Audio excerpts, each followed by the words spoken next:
My chains are broken.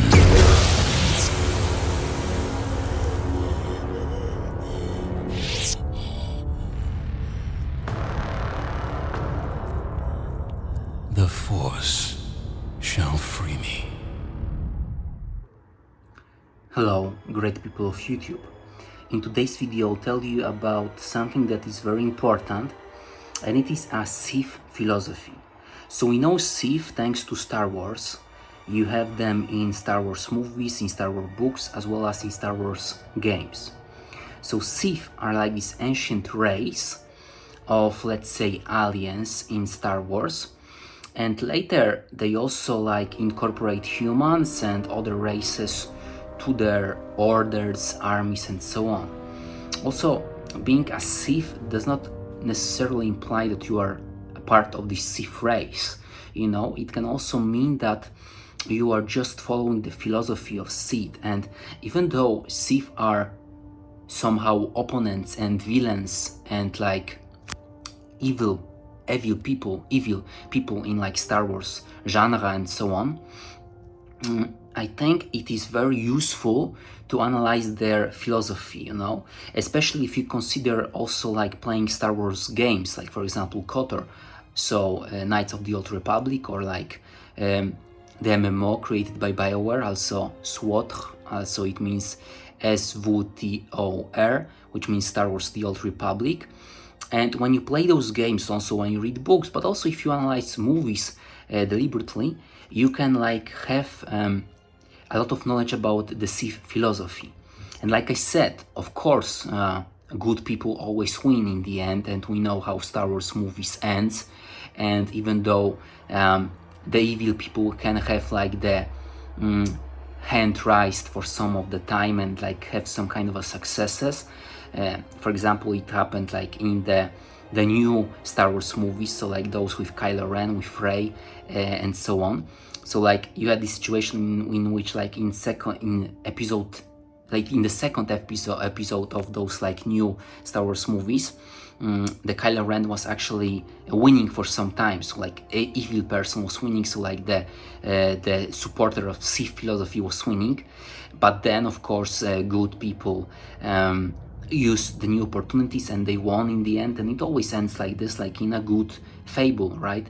So like evil can have some kind of its time on screen or in book, but in the end good always wins. Of course, as we know, because we are philosophers, and also we are reasonable people, and we are also people that are just observing daily life. We know from life that actually good does not always win.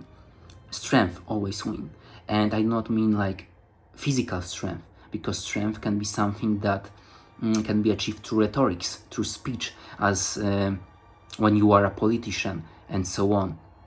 And as we know, like there are many potent quotes from different languages, like for example from French language we sometimes says l'histoire est faite par violence, which means that history is made through violence, and also we say that history is written by conquerors in English language.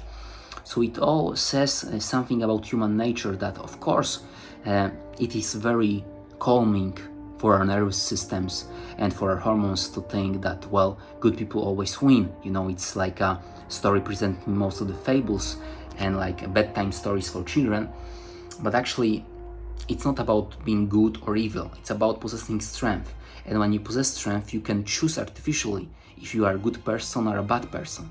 But just think like, when you, for example, read books by some FBI agents, they fight with some drug cartels, with mafia people, and they notice this ambivalence, you know, that actually FBI agents are similar to mafia people, so they possess similar construction of psyche, you know, because to be a successful FBI agent, you need to be very resilient, you need to have very strong mind, you need to be able to be intelligent, to learn new languages, to be competent in dangerous situations, in stressful situations. You need to work well under pressure. And when you think about people that are like, let's say, people from mafia, they also possess like those traits. So they also work well under pressure. They are intelligent because like true mafia, it's not like just like some thugs and bandits that just use violence and are making money from prostitution and so on. Actually, they're very often intelligent. And for example, if you watched The Sopranos, a great TV series about mafia, when you analyze like those people from mafia, from cartels, they're very intelligent. They can like make families. They are good people. They take care of their children. Well, they're like just on a different polar, as we say, are so like on a different situation of moral. And it's also good described in like The Sopranos, this TV series, that there you also have like those interactions between FBI agents and mafia, and they talk with themselves, with each other, and like they see similarities that are actually their psyche is constructed in similar manners. So they both are strong, resilient, they work well under pressure, they have strong mental capacity and so on. They just are like on a different place on a moral scale. So like one of them are FBI agents and some of them are mafia, and often it's not like their choice, you know, because well, let's say you are born in like a place where mafia is active, so like you cannot like just artificially become FBI agent. You take what you have. So some people just need to go through the violence, need to go through the prostitution, and they just use what they have to the full extent. That being said, life is not about being artificially good or evil. You can be both of them, and if you are weak, well, for example, you can be evil and weak, so you'll be laughable, pathetic, as we say in German, erbärmlich und lächerlich, which means pathetic and laughable. So like, it's not about your moral. You can be evil and weak, or you can be good and weak, or you can be good and strong, or evil and strong. And in any of those cases, you'll achieve results. Because life, like I repeat, we know this from Nietzsche, it is not about artificial moral, you know? We are not living in like some, we're not like living with the psyche of a child. We're adults, we see what's happening. Life is not about moral. Moral is nice, it is useful. I truly recommend pursuing it. I'm a fan and enthusiast of philosophy, and I truly believe that when you pursue moral actions, when you do good deeds, you'll feel good about yourself. That does not imply you'll be successful. There are many good, there are many like good people that are old, and I repeat, they are old and good. So like they make good deeds, they go to the church, they give alms to beggars, they think about their grandchildren, they're reading poems, they're not stealing anything, they're not killing anyone, but they're very like not successful in terms of earthly success. So they not have a lot of money, they're not visited by anyone mostly, they are very often alone and depressed, and it all happens when, even though they are good, they are morally good, but they're unsuccessful in life. So remember about this. Being morally good is something that you should pursue, but do not expect that if you are good, you'll have a success just because of your nature. No. Moral and effectiveness are two different schools. It is best to combine them, that you are morally good and effective, but those two can be you can have interplay between them, but you do not need to associate them one with each other necessarily. It's like your choice and your work, but it's not necessary. All that being said, I repeat and emphasize, I recommend being good and being morally good and pursuing like Christian values and moral attitudes and so on. But it is very useful to analyze evil people, because most of the time in life, the evil people possess much more strength, because it is easier.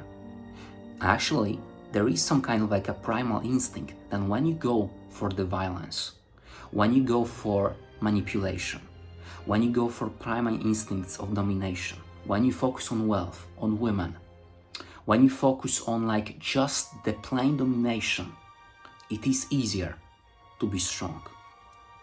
Just think about this. So, all that being said, it is good to analyze like the Sith philosophy. So like the Sith philosophy from Star Wars has many like potent elements. For example, I played KOTOR, the Knights of the Old Republic games, like a game from Star Wars genre, and I remember like the encounter with your main enemy, Darth Malak. He said in German language, because I was playing it in German language, that ein Schüler muss stets stärker sein als Meister, which means that the student must be stronger than the teacher, always. Because it implies that the teacher, even though the student respects teacher, he's always like in the pursuit of the teacher, and actually he wants to dethrone him. So he learns knowledge from the teacher, he absorbs it, but actually he does it only to become stronger than the teacher and then to dethrone it. And it has good positive effects for both of the sides. So the student has the pressure on his mind to become stronger and stronger to dethrone the master, and the master has the pressure of the student pursuing him. So master must stay strong all the time, because if not, he'll be consumed by his just by ambitious student, because it's important. Sith philosophy is not like, stupid. It's not just like an evil thing. It has sense. It makes sense, And you should think about this. So like, it is important, and we'll make a break for like just a second. Okay, people, I'm back. I needed to hydrate myself, so drink water, because I did a very demanding gymnastic workout today, and I felt the necessity to hydrate my body, and I did this. Now we can continue. So like, back to our Sith philosophy. So like, you have the situation of pressure for both the sides, and this pressure is fruitful for both of the sides. So the student wants to pursue and catch his master, and the master must be constantly in focus not to be dethroned by the student, And it is good, because actually it is like this in real life, The thing is, most of the people do not like this, not accept this. So I truly believe that life is about domination, that we are brothers and sisters of animals, and animals work and act in accordance to territorialism. So like, let's say a lion has some kind of a territory, he has his wife and children, and he respects his territory. And then you have a second lion who wants to take over the territory. So he starts very calmly. Like, for example, he just walks through the territory of the lion. And later, maybe he'll leave some excréments in French, so like, what you leave after you go to the bathroom, if you know what I mean. So he leaves this as a sign. So the first lion gets a little bit angry, and then like it goes on and it goes on, and then finally like the second lion tries to dethrone the first lion, take over the territory, maybe take over the women, and so on and so on. And of course, like, dumb people will say that, well, we are not animals, look at us, we have culture, we have books, we have literature, and so on. But I repeat, those are dumb people, because they cannot see the scheme, the algorithm, what's inside of this culture, and so on.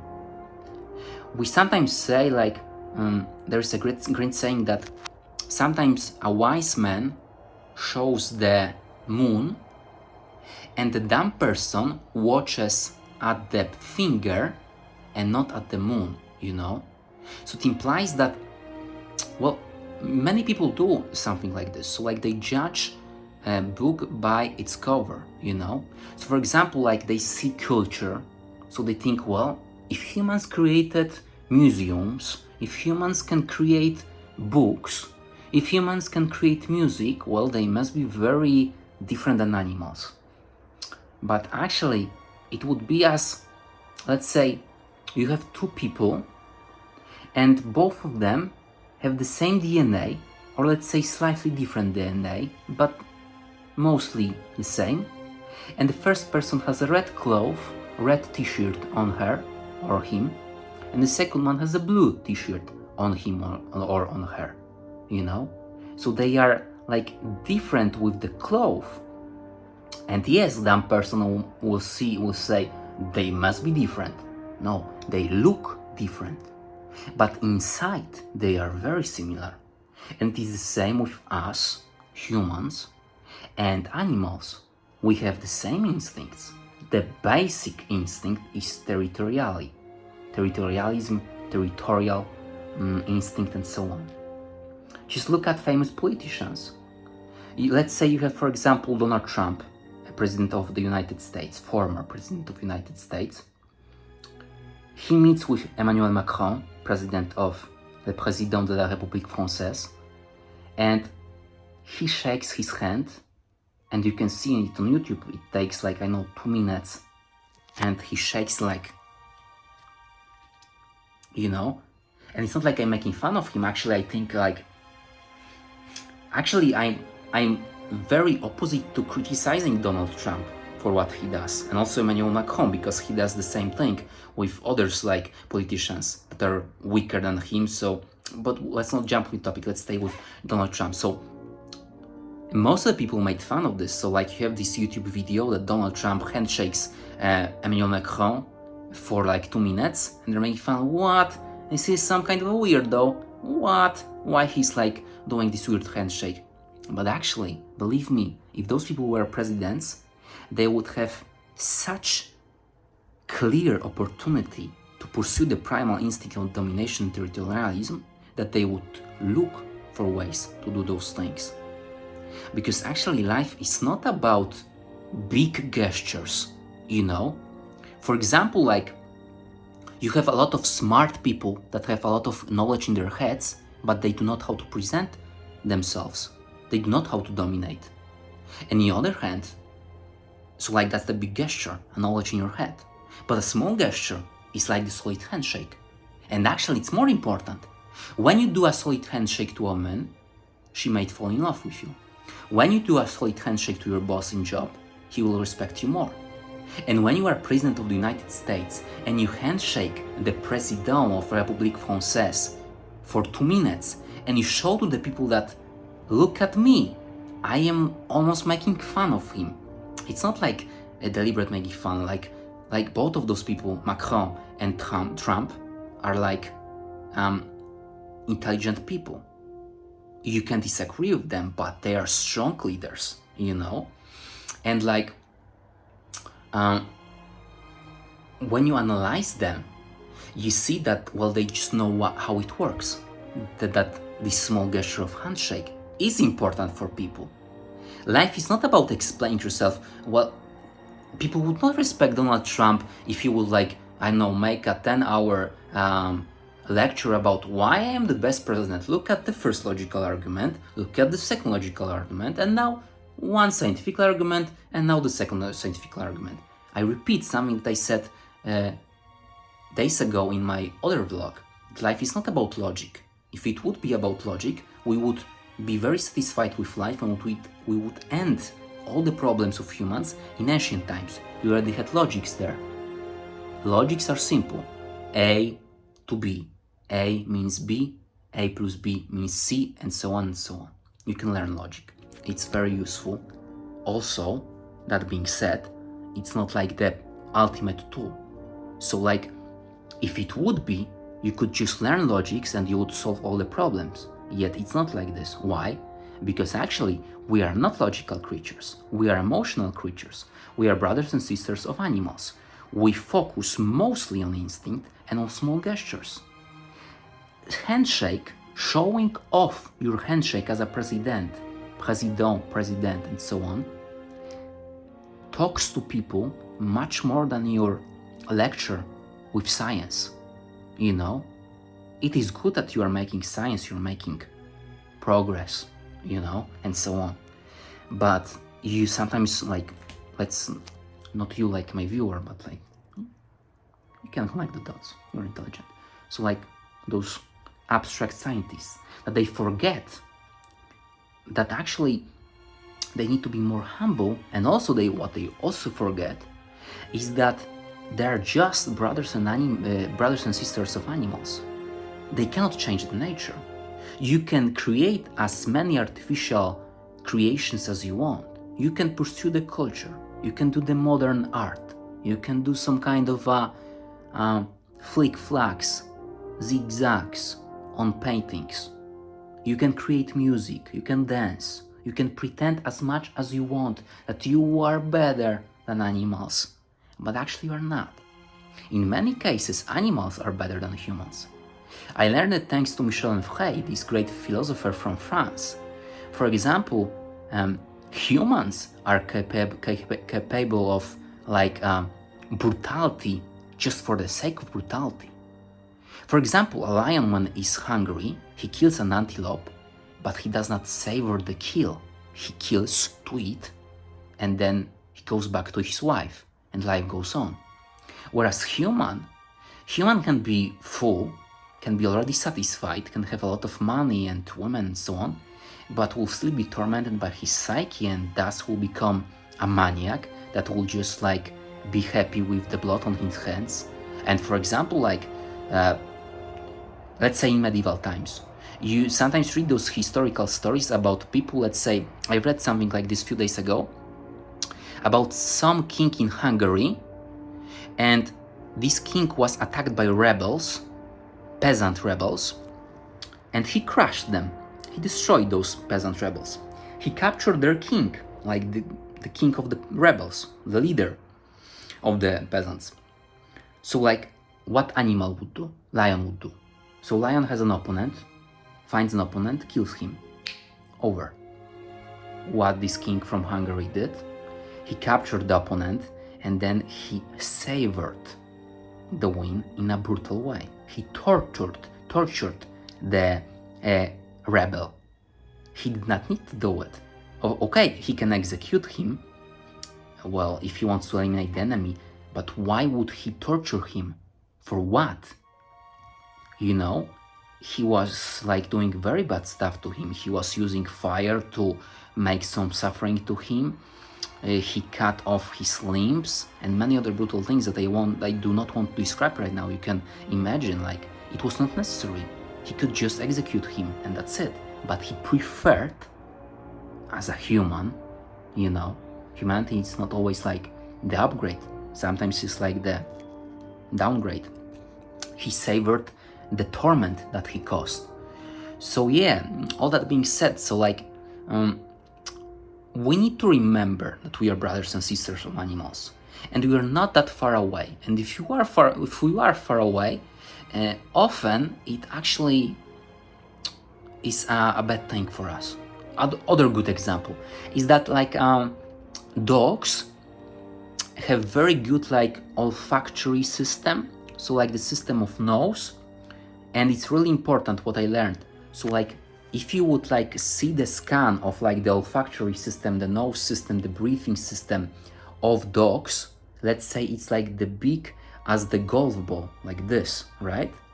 And when you compare it with what humans have, with this, and breathing and just smelling things and knowing what's happening through the breathing instinct and so on, breathing sense, when you compare those two things, humans are like this, very small compared to a dog. Yet we often make fun of dogs, right? What? Dog, take this stick, go, dog. And it's not we are making hard on them, but even in ancient times, when you read Iliad by Homer, calling someone a dog, ein Hund in German language, it's a big insult, So it implies something that you insult someone by calling him a dog. But actually, in some cases, dogs are better than humans. And when you think about this, humans want to analyze the world through this Cartesian state of mind. Cartesius, so Cartesian state of mind, so Descartes in French language. So Descartes was a good philosopher from France, and for example, he wrote l'œuvre sur méthode, so like his treatise and like his documents and his literature about method in philosophy and so on. And he said like this famous quote, cogito ergo sum, which means that like, I think so I am. And it is nice, but it's also harmful, because humans think that thinking is some like ultimate tool. And once again, I'll repeat something that I already said like in my previous videos, that thinking process is not that complicated. Human awareness is not that big of a deal. Human awareness is just a collection of images and words on repeat, on a strange loop, as we call this, as Douglas Hofstadter, so like son of a Nobel Prize laureate from physics, great famous author in United States, called this. So like the strange loop in our heads. It is like this. When you ask your friends or you just observe your own thoughts, you are thinking about, let's say, 5 things during the day, and you repeat them. So if someone has a bad wife, he thinks about bad wife. If someone has inferiority complex, he thinks about inferiority complex. If someone is a skilled bodybuilder, he thinks about pursuing his muscles, and so on and so on. And actually never go outside of this box. You can simulate this, but actually the more you go with like dangerous situations or like the situation with pressure, the more you succumb to your primal thoughts. And actually it is nice to say that you can change this, but I also think it's a little bit of a scam made through coaching. It might be devastating, but I do not believe in free will per se. And I say this as a Christian, as someone that believes in Jesus Christ, and I know that Christianity implies that we have free will, but will not dwell on the topic. I think free will does not exist. I think it's a misconception. You know, I think much more important is the luck in life, genes, and epigenetics. So like the modification of your genotype throughout the life. So for example, epigenetics is very important for me because, for example, if you are smoking cigarettes, you will modify your gene in an unhealthy way so that your children will be also unhealthy and will pursue cigarettes. On the other hand, en revanche, when you are strong physically and when you pursue sport activities, you will modify your genotype so that your children will pursue sport and will be more healthy.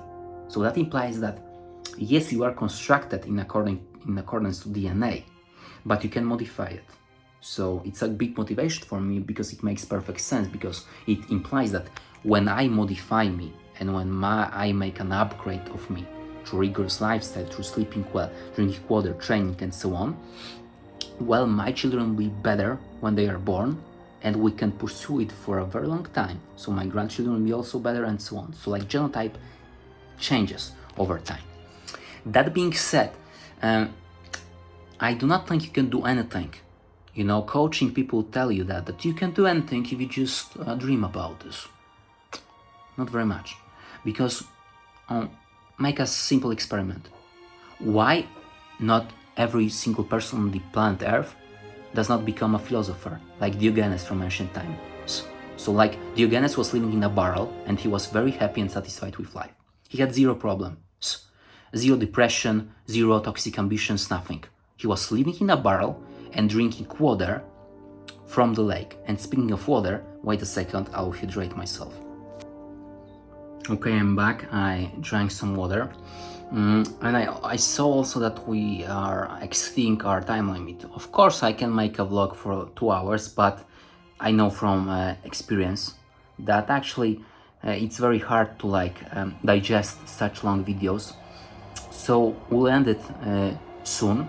And I know that I started the video about Sith philosophy, but I think it is also good to make some kind of jumps to different topics and to think about this, because we have also many other topics that are very important. So let's just finish the experiment that I was talking about. It's like, if you can be anyone, as coaching people say, why not anyone become like Diogenes? So like that's the pinnacle of like ambition, right? Diogenes is very happy. I repeat and emphasize, very happy. And he does it with a little effort. So as we say in French language, one of my best quotes that I like, le minimum effort pour maximum résultat, which means small effort, minimal effort actually, for the best results. And it's economical, because Diogenes is just drinking water from the lake and he's living in barrel, and he's happy as he was a king. So it's very strategical. Think about like some empty rich people. So they're like using cocaine, going to luxurious prostitutes every weekend, working very hard, buying expensive suits, Lamborghini, Porsche, and so on. And they're still empty, they still go to psychotherapists, they use some kind of chems and drugs, and they're still not fulfilled. So Diogenes is much more strategical. You get this? Well, not anyone can be Diogenes. And it's plain and obvious. So I repeat, we have different brain structures, we have different genotypes, we have also different life experiences, we have different childhoods, very important. And when you combine all this, not everyone can be a doctor, not everyone can be a politician, not everyone can be a bodybuilder, and most importantly, not everyone can be a philosopher. So, we'll end the topic right now. Thank you very much for watching. Think about my words, put them into practice, and have a really nice day. None. The call of Korriban is strong, but it is the call of the dead. I have studied you, immersed myself in you. I know the paths you walked in exile. I know your teacher. I know the fires that raged upon the Ducks and Moon while the Republic died around you. You know war. You know battle. And I know of Malachor. You know what it means to be broken. The one who travels with you will destroy you. As she did me, I can end it before it begins.